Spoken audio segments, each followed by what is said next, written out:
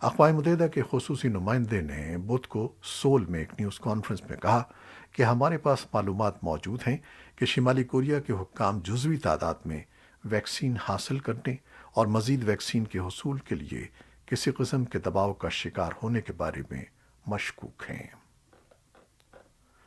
Hong Kong کی رہنما کا کہنا ہے کہ مارچ میں پوری آبادی کی کووڈ وائرس کے لیے جانچ کی جائے گی کیونکہ یہ اومیکرون قسم کی وجہ سے وبا کے بدترین مرحلے سے دوچار ہے۔ ہانگ کانگ میں 15 فروری سے روزانہ لگ بھگ 5,000 انفیکشن کیسز کی اطلاع ملی ہے اور اس تعداد سے اس کی صحت کی دیکھ بھال کے نظام کو خطرہ ہے۔ سال کے آغاز میں موجودہ اضافے کے بعد سے شہر میں تقریباً 54,000 کیسز اور 145 اموات ریکارڈ کی گئی ہیں۔ یہ تھیں وہ خبریں جو فیس بک لائیو پر ہم نے آپ کے لیے پیش کی۔ ہماری ویب سائٹ، یوٹیوب اور پوڈ کاسٹ پر یہ بلیٹن پوسٹ کر دیا جاتا ہے، جسے آپ بعد میں بھی دیکھ سکتے ہیں اور سن سکتے ہیں۔ آپ ہمارے اس بلیٹن کو شیئر کرتے ہیں اور اپنی محبتوں کا اظہار اپنے کمنٹس میں کرتے ہیں۔ اپنی اس محبت کو جاری رکھیے گا۔ خالد حمید اب اجازت چاہتا ہے۔ اللہ حافظ۔